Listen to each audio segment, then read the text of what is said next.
Hello friends, आप सभी का हमारे YouTube चैनल ITJ में स्वागत है। मैं हूं जयदीप और आज हम बात करने वाले हैं COPQ के बारे में। COPQ means cost of poor quality. तो आज हम जानने वाले हैं कि COPQ क्या होता है और इसे कैसे कैलकुलेट करते हैं। तो चलिए फ्रेंड स्टार्ट करते हैं। तो फ्रेंड वीडियो स्टार्ट करने से पहले एक बार फैकल्टी क्रेडिट्स देख लेते हैं जिसके बेस पर हमने आज की वीडियो बनाई है। और जैसे कि मैंने बताया कि आज हम बात करने वाले हैं COPQ के बारे में, तो आज हम डिस्कस करने वाले हैं सीओपीक्यू क्या होता है और उसको कैसे कैलकुलेट करते हैं। तो चलिए फ्रेंड्स स्टार्ट करते हैं। इसके अलावा फ्रेंड्स मैं आपको ये बताना चाहूंगा कि अगर आपको हमारा सीओपीक्यू का कैलकुलेशन फॉर्मेट चाहिए जो कि एक्सेल सीट में है, तो उसका जो लिंक है नीचे डिस्क्रिप्शन में दिया हुआ है, आप वहां से उसको इजीली ले सकते हैं। तो चलिए फ्रेंड्स स्टार्ट करते हैं। तो चलिए फ्रेंड्स सबसे पहले हम सीओपीक्यू के मीनिंग को जान लेते हैं। COPQ means cost of poor quality. और जैसे नाम से पता लग रहा है कि पुअर क्वालिटी जनरेट होने के कारण जो भी टोटल कॉस्ट लगेगी उसे हम कॉस्ट ऑफ पुअर क्वालिटी कहेंगे। अब नेक्स्ट बात करें कि अगर हमारे सिस्टम में से, प्रोसेस में से, प्रोडक्ट में से अगर जो पुअर क्वालिटी है वो निकल जाए, या हम कहें कि जो हमारा प्रोसेस, प्रोडक्ट या सिस्टम जो है वो परफेक्ट हो जाए, तो उस कंडीशन में सीओपीक्यू की वैल्यू 0 हो जाएगी। ओके। इसके अलावा हम बात करें कि डिफेक्ट जनरेट होने के कारण जो भी टोटल डायरेक्ट और इनडायरेक्ट कॉस्ट लगती है उसे हम कॉस्ट ऑफ पुअर क्वालिटी कहते हैं। ठीक है। इसके अलावा अब ये जो कॉस्ट ऑफ पुअर क्वालिटी है, इसकी जो कॉस्ट है ये वेरी करेगी कि जो हमारा नॉन कंफर्मिंग प्रोडक्ट है या डिफेक्टेड प्रोडक्ट है कितने दूर तक प्रोसेस में गया विदाउट डिटेक्शन। ओके। तो उसके बिहाफ पे हमारा जो कॉस्ट ऑफ पुअर क्वालिटी है वो वेरी करेगा। ओके। तो फर्दर इसको डिस्कस करेंगे कि इसको कैसे कैलकुलेट करते हैं और ये कैसे वेरी करता है। चलिए नेक्स्ट चलते हैं। तो फ्रेंड जैसा कि हमने बताया कि जो कॉस्ट ऑफ पुअर क्वालिटी है वो वेरी करती है, तो इसको हम एक ग्राफ के थ्रू समझते हैं। फॉर एग्जाम्पल एक पर्टिकुलर डिफेक्ट जो है जनरेट हुआ एक स्टेशन पे, उसके बाद उसको हमने इमीडिएटली कैप्चर कर लिया। अब इमीडिएट कैप्चर करने के बाद उसमें जो रीबक या रिपेयर की कॉस्ट लगने वाली है वो बहुत ही कम लगने वाली है। इस कारण यहाँ पे जो कॉस्ट ऑफ पुअर क्वालिटी होगा वो कम होगा। अब अगर वो particular defect for example same station पे जहां पे डिफेक्ट जनरेट हुआ है वहां नहीं पकड़ा जाए और वो नेक्स्ट स्टेशन पे चला जाए, अब नेक्स्ट स्टेशन पे जाने के बाद वहां पे कुछ सब असेंबलीज भी उसके ऊपर हो जाए, तो और सब असेंबली होने के बाद वो डिफेक्ट पकड़ में आए, तो इस कंडीशन में जो कॉस्ट ऑफ पुअर क्वालिटी होगा वो ज्यादा होगा अगर वो पहले पकड़ में आ जाता है ना। क्योंकि यहाँ पे जो हमारा असेंबली हुआ है उसको डिसअसेंबली करना पड़ेगा, उसको रिवर्क करना पड़ेगा, उसमें पर्सन लगेगा काम करने के लिए, उसमें टाइम लगेगा, उसमें उस पर्टिकुलर रिवर्क को करने के लिए। तो इस कंडीशन में यहाँ पे जो कॉस्ट ऑफ पुअर क्वालिटी है वो ज्यादा हो जाएगी। ओके। अब नेक्स्ट बात करें, अगर वो चला जाता आगे फाइनल इंस्पेक्शन में, मिस जहां पे डिफेक्ट जनरेट हुआ वहां पे नहीं पकड़ा गया, जिस उसके बाद जिस स्टेशन पे गया वो प्रोडक्ट, फॉर एग्जांपल वो मशीनिंग से असेंबली में गया, वहां भी पकड़ में नहीं आया, वहां से पे असेंबली हो गया और अब वो नया नेक्स्ट चला गया फाइनल इंस्पेक्शन में। अब फाइनल इंस्पेक्शन पे जाने के बाद वो प्रोडक्ट पकड़ा गया, तो इस कंडीशन में जो कॉस्ट ऑफ पुअर क्वालिटी है वो और ज्यादा बढ़ जाएगी। मीन्स यहाँ पे बढ़ने का रीजन क्या है कि यहाँ पे अब फाइनल इंस्पेक्शन से जो प्रोडक्ट है वो आएगा एक सेपरेट स्टेशन पे, वहां पे आने के बाद वो जो पर्टिकुलर असेंबली है उसको डिसअसेंबल करना पड़ेगा, उस पर रिवर्क करना पड़ेगा। इसमें जो टोटल टाइम लगा था, जो रिवर्क टाइम लगा था, इसके अलावा जो पर्सनल इन्वॉल्व हुए थे अब तक, फॉर एग्जांपल जिस स्टेशन पे प्रोडक्ट बना वहां पे जो पर्सनल लगा उसकी कॉस्ट, इसके अलावा जो असेंबली हुआ वहां की कॉस्ट, वहां पे जो बंदे ने काम किया, उसके बाद इंस्पेक्शन में वो पकड़ा गया तो वहां पे जिस बंदे ने इंस्पेक्शन किया उसकी कॉस्ट, तो वो टोटल कॉस्ट जो है वो ऐड हो जाएगी। प्लस डिसअसेंबल कर रहे हैं तो यहाँ पे कुछ बीओपी पार्ट क्या पता वो दोबारा ना यूज में आ पाए, है ना, तो उसकी कॉस्ट जो है वो भी इसमें ऐड हो जाएगी। तो इस तरह से ये जो कॉस्ट है वो और बढ़ जाएगी।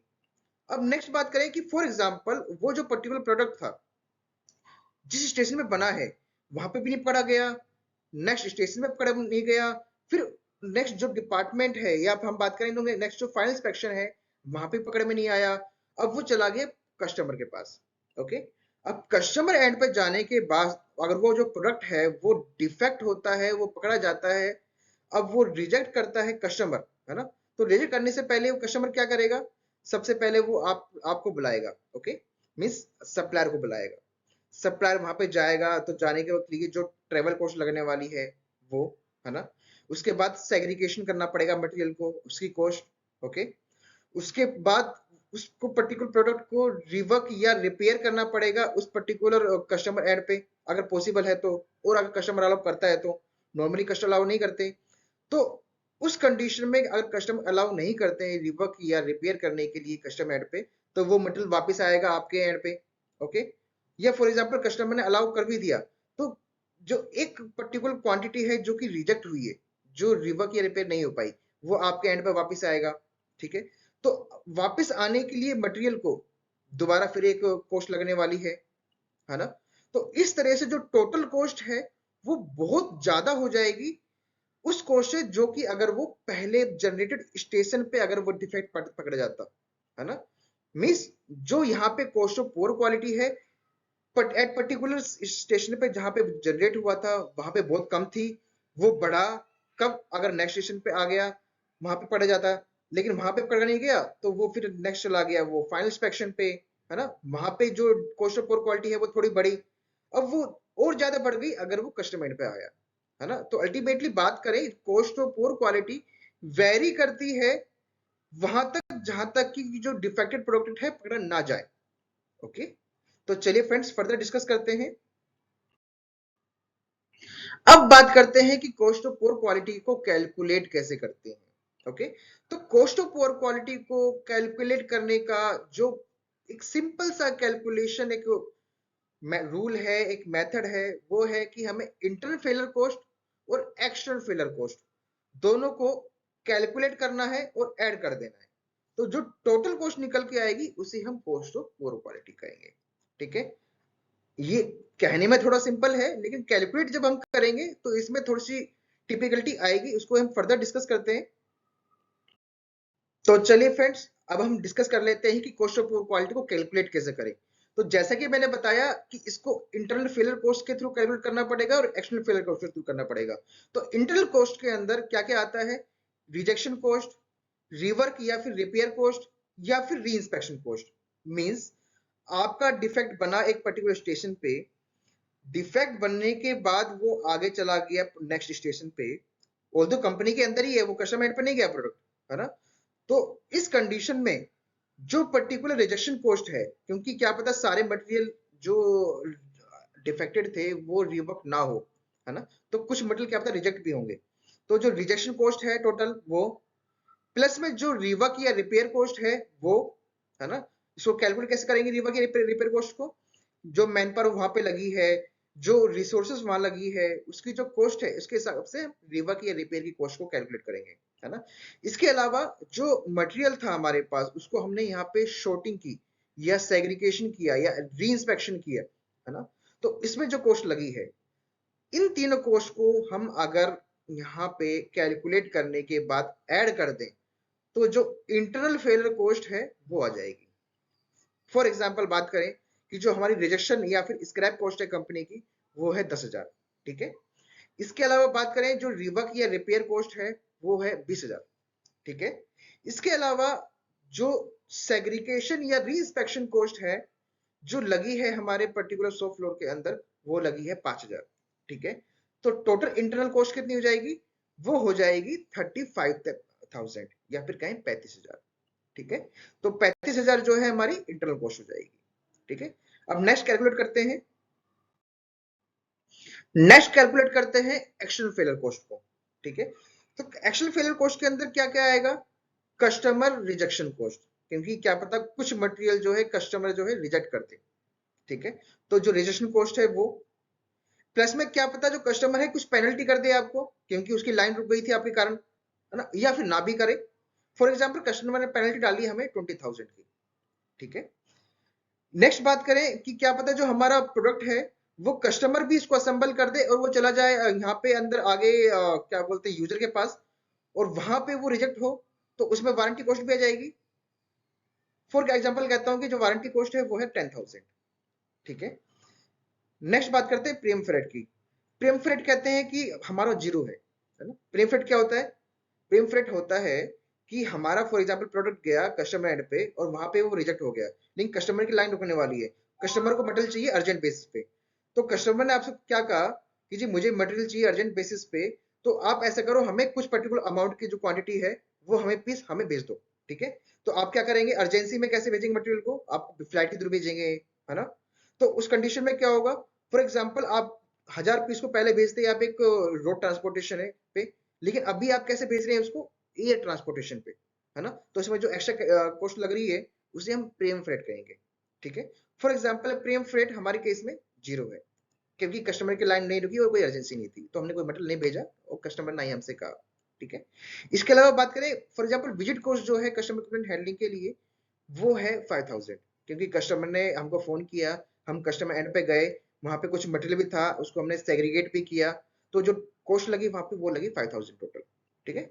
तो इस कंडीशन में अगर हम टोटल एक्शन कॉस्ट को कैलकुलेट करें, means customer rejection cost 5000, customer penalty 20000, warranty cost 10000 और जो विजिट कॉस्ट है 5000, ठीक है। इसको अगर हम टोटल कैलकुलेट करें तो ये कितना हो गया 85000, तो इसी हम कहेंगे टोटल एक्शनल कॉस्ट जो है हमारी 85000 है, ओके। नेक्स्ट कैलकुलेशन में चलते हैं। तो जैसा कि मैंने बताया कि कॉस्ट ऑफ पुअर क्वालिटी जो है वो है इंटरनल फेलियर कॉस्ट और एक्सटर्नल फेलियर कॉस्ट का एडिशन, ठीक है।